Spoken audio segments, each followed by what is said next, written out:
Bab 472. Kamu harus menanyakan hal ini pada kakek. Daniel sangat dingin. Mungkin ia merasa aku lebih cocok menggantikan posisinya dibandingkan kamu. Makanya ketika aku berumur 16 tahun, ia langsung menyerahkan hak waris kepadaku. Sudah 10 tahun berlalu, kamu masih mempermasalahkan hal ini? Apa perlu seperti ini? Awalnya aku ingin merelakannya, tapi kamu malah berani menghajar anakku. Maka jangan salahkan aku, tidak sungkan padamu. Nada bicara Devina menjadi dingin dan kejam. Itu karena perbuatannya sendiri, ucap Daniel dingin. Kalau kamu tidak bilang, aku malah sudah lupa, Devina mencibir dingin. Kalian berdua sangat akrab sejak kecil, tapi malah ribut karena seorang wanita. Aku ingin lihat seberapa cantik wanita itu. Jangan sembarangan. Ini tergantung suasana hatiku, Devina tertawa dingin. Kamu juga tahu sendiri, temperamenku buruk. Jika ia membuatku tidak senang, aku bisa melakukan apa saja. Kamu sedang mengancamku, Daniel kesal hingga menggertakkan gigi. Ya, Devina tertawa dingin. Tunggu setelah kamu selesai merenung dan membiarkanku bertemu dengan kakek, maka aku akan melepaskannya. Setelah bicara, Devina mematikan telepon. Mendengar nada sibuk dari dalam telepon, ekspresi Daniel semakin tegang. Tentu saja ia tahu temperamen Devina. Wanita itu sangat keji, emosinya suka berubah-ubah. Ini adalah temperamen yang diturunkan dari keluarga Wellens. Jika satu ucapan Tracy membuatnya tak senang, takutnya entah apa yang bisa dilakukan kepada Tracy. Tuan Daniel, jangan cemas. Thomas sudah miliki lokasi prestis Devina. Rian menenangkan dengan hati-hati. Begitu ia mendapatkan petunjuk, kita langsung bertindak. Pasti bisa menyelamatkan Tracy. Daniel tidak bicara apa-apa. Ia hanya memejamkan mata, sedang memikirkan sesuatu. Ponsel ultratipis berputar-putar dalam genggamannya. Artinya, hatinya sedang gelisah. Dulu saat berhadapan dengan Devina, ia selalu tenang dan sangat berketerampilan. Tetapi kali ini ia agak kacau. Begitu ia teringat Tracy kemungkinan dalam bahaya, hatinya langsung tak tenang. Rian tidak pernah melihat Daniel yang seperti ini.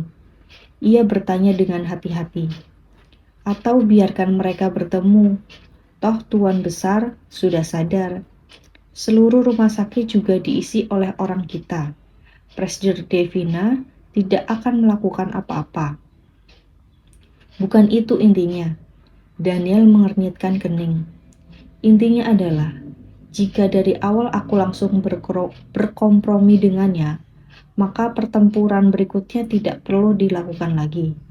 Kalau begitu, tunggu sebentar lagi. Daniel menggenggam erat ponselnya. Minta Thomas kirimkan petunjuk kepadaku. Aku akan memeriksanya sendiri. Baik. Tracy perlahan-lahan sadar. Ia menyadari dirinya berada di sebuah tempat indah. Tidak ada orang dalam ruangan itu. Ia mengingat kembali kejadian sebelum dirinya pingsan. Lalu mengetahui ia sedang dalam bahaya sekarang. Ia buru-buru duduk. Namun kepalanya sangat pusing. Lalu ia kembali terjatuh ke ranjang. Ia mendekap kepalanya, berusaha menenangkan dirinya. Ia mulai memperhatikan sekeliling ruangan itu. Ini adalah kamar yang indah dan elegan, tampak seperti kamar tamu kehormatan. Tubuhnya mengenakan gaun katun berwarna putih dengan rambut terurai. Selain kepalanya yang pusing, ia tidak merasakan luka di tempat lain. Siapa yang menculiknya kemari? Sekelompok orang ini tampak bukan gangster yang kejam. Kalau tidak, ia tidak mungkin baik-baik saja. Jangan-jangan orang kiriman Tuan Besar Wellens atau keluarga Linda. Ketika Tracy sedang berpikir, pintu tiba-tiba terbuka. Dua orang pelayan wanita mendorong kereta makanan masuk. "Ini di mana? Kalian siapa?" tanya Tracy berusaha duduk dengan tubuh lemahnya. Pelayan itu tidak menjawab pertanyaannya, hanya meletakkan makanan makan malam di sana. Kemudian membungkuk padanya dan pergi meninggalkan ruangan. "Tunggu sebentar!" Tracy ingin menghentikan pelayan wanita itu, tetapi ia tidak ada tenaga. Pada akhirnya, pelayan wanita keluar dari ruangan itu dan tidak bicara sepatah kata pun. Bab 473. Tracy berlari membuka pintu. Ternyata pintu kamar dikunci dari luar. Ia sama sekali tidak bisa membukanya. Ia menggedor pintu sambil berteriak kencang. "Apa ada orang? Lepaskan aku! Lepaskan aku!" Tidak ada suara apapun di luar. Tracy berusaha memutar gagang pintu dengan keras. Seberapa keras pun ia mencoba, pintu itu tetap tidak terbuka. Ia terpaksa menyerah, lalu pergi ke jendela melihat ke arah luar. Ia pun tercengang. Ini adalah sebuah gedung yang aneh. Tempat ini berdiri mungkin memiliki ketinggian 10 lantai. Di bawah tidak ada balkon, tidak ada AC atau apapun, hanya ada sebuah tembok dinding tinggi. Tampaknya ini adalah istana bergaya Eropa. Jika melompat ke bawah dari jendela begitu saja, ia pasti mati. Jika orang yang mengurungnya tidak melepaskannya keluar, ia sama sekali tidak ada peluang untuk melarikan diri. Siapa yang mengurungnya di sini sebenarnya?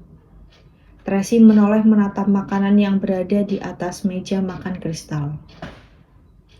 Makanan bergaya Prancis, foie gras, siput, steak, roti, salad buah, dan juga alkohol anggur. Tracy mencium aroma alkohol anggur. Ini adalah edisi terbatas yang diproduksi oleh kilang anggur Prancis di Bordeaux. Selain itu, alkohol anggur ini didesain khusus untuk wanita. Tampaknya orang yang menculiknya adalah seorang wanita. Jangan-jangan Linda? Tidak, Linda tidak seelegan ini. Jika benar dia, seharusnya Tracy sudah dicabik-cabik olehnya. Bagaimana mungkin ia masih duduk di sini menikmati makanan mewah tanpa luka sedikit pun? Tracy melihat sekeliling mencari petunjuk di dalam kamar itu. Tetapi ia hanya bisa menyimpulkan dari lukisan minyak yang terpasang di dinding. Semuanya merupakan lukisan asli Eropa kuno yang terkenal. Bahkan vas yang berada di sudut dinding adalah vas bunga kuno. Kamar tamu yang digunakan untuk melayani tamu seistimewa ini dapat disimpulkan pemiliknya adalah seorang wanita kaya yang elegan. Siapa dia? Tracy mencari petunjuk di dalam pikirannya, tetapi ia sama sekali tidak mengenal orang seperti ini. Melihat makanan enak di depan matanya, Tracy tetap tidak berselera makan. Ia sangat khawatir dengan 3 anaknya dan bibi Junik. Entah bagaimana keadaan mereka sekarang. Tracy mencari-cari di sekeliling. Dengan cepat ia menemukan ponselnya sendiri. Ia begitu senang, bergegas menelpon Daniel. Tetapi ia menyadari ponselnya tidak ada sinyal. Ia mengeluarkan SIM card, lalu memasangnya kembali. Mencoba berbagai cara, tetap tidak ada sinyal.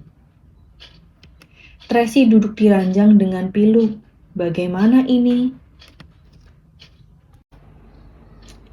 Di waktu yang sama, Daniel sedang berusaha keras mencari lokasi Devina. Tetapi hingga sekarang masih belum ada petunjuk.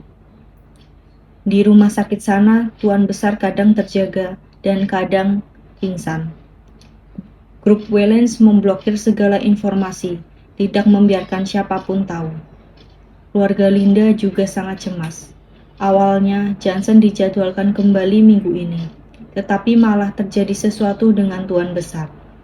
Ia tidak berani pergi dan juga tidak bisa menjenguk Tuan Besar.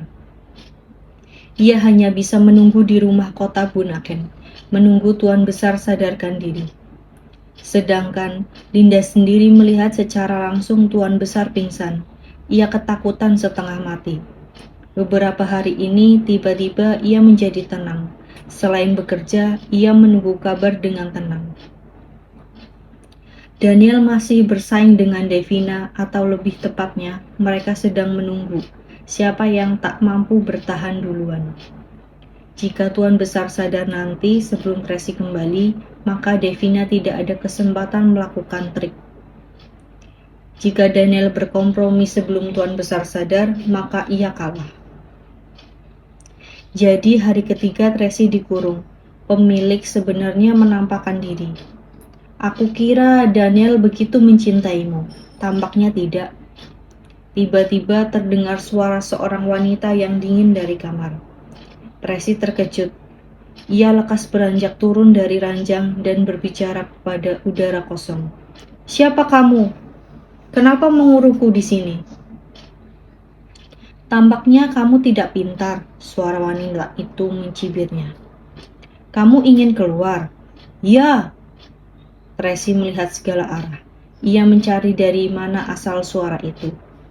Dengan segera ia menemukan di sudut langit-langit kamar terpasang sebuah kamera CCTV. Ternyata selama 3 hari ini, segala pergerakannya di kamar selalu dipantau oleh wanita itu. Jika ingin keluar, tolong tampilkan dengan baik. Setelah ucapan itu, suaranya terputus dan pintu kamar terbuka. Bab 474. Beberapa pria bertubuh tinggi dan besar masuk. Tatapan mereka ganas. Tracy panik dalam hati dan mundur dengan ketakutan. Apa yang ingin kalian lakukan? Beberapa pria itu tidak berbicara. Mereka hanya mendekatinya dengan agresif. Tracy mengambil vas bunga di samping, melempar ke arah mereka. Tetapi salah satu pria itu berhasil mencekal lengannya. Kemudian, pria itu bagaikan macan tutul yang langsung menerkam ke arahnya. Tolong, Tracy tidak sempat berteriak. Pria itu telah melemparnya ke ranjang, lalu mengeluarkan sapu kulit dan mencambuknya dengan bengis. Ah! Tracy berteriak kesakitan. Ia ingin meronta, namun dengan cepat tubuhnya ditekan oleh pria lain. Pria itu mengikat tangan dan kakinya di atas ranjang, lalu menikmati siksaan Tracy dengan senang. Ada satu pria lagi berada di sebelah kamera. Mulutnya mengeluarkan suara tawa jahat dan seram. Pria itu terus mencambuknya dengan sekuat tenaga. Pakaian di tubuh Tracy dengan cepat robek karena sapu kulit itu.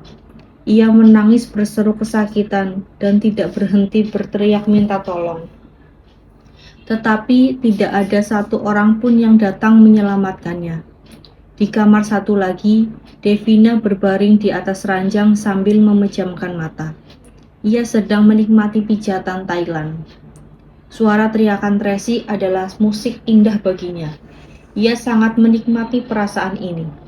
Selain itu, sejak awal sampai akhir, ia sama sekali tidak melihat Tracy. Ia hanya memberi perintah dengan tenang. Berikan video itu pada Daniel. Baik. Asisten wanitanya bernama Sarah langsung mengirimkan video itu. Dengan cepat, ponsel Devina berdering. Asisten bergegas memberitahukannya, Tuan Daniel yang menelpon. Devina memberikan instruksi tangan. Asisten menjawab panggilan itu dan membuka mode pengeras suara. Devina Wellens, aku akan membunuhmu. Terdengar raungan keras, serta aura dingin Daniel dari seberang telepon. Cek cek cek cek, Devina mendesah pelan. Keponakanku yang baik, kenapa kamu begitu gelisah? Ini belum apa-apa. Video selanjutnya lebih menakjubkan. Kau berani? Aura membunuh Daniel berapi-api. Ia seperti seekor singa yang akan menerkam keluar dari ponselnya. Hehehehe, Devina tertawa ringan. Kini keluarga Wellens, apa yang kita takuti? Satu jawaban ini membuat Daniel yang di seberang terdiam. Beberapa detik kemudian, akhirnya ia berkompromi. Lepaskan dia, aku akan membiarkanmu bertemu kakek. Begini baru benar. Ujung bibir Devina menyingirkan senyuman memuaskan, lalu memerintah dengan arogan. Segera minta mereka berhenti. Itu adalah orang kesayangan Tuan Daniel kita. Jika sampai menyentuhnya, aku tidak akan mengampuni kalian. Baik, Sarah segera ke depan menghentikannya. Di dalam kamar, Tracy telah dicambuk hingga kulitnya berdarah. Terbaring tak bergerak di ranjang. Ia menangis hingga suaranya serak. Sedangkan 3 orang pria itu telah melepaskan baju bersiap menerkamnya. Di saat itu, pintu kamar tiba-tiba terbuka. Sarah memerintahkan, "Berhenti!" Pakaian sudah dilepaskan, biarkan kami mencicipinya dulu. Beberapa pria itu tidak rela menyudahinya. "Kalian ingin mati?" Sarah memerintah. "Ia adalah wanitanya Tuan Daniel. Memberinya pelajaran saja sudah cukup. Kalian sungguh ingin menyentuhnya."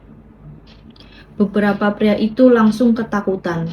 Begitu mendengar Tracy adalah wanita Tuan Daniel, mereka bergegas mundur. "Enyahlah," perintah Sarah.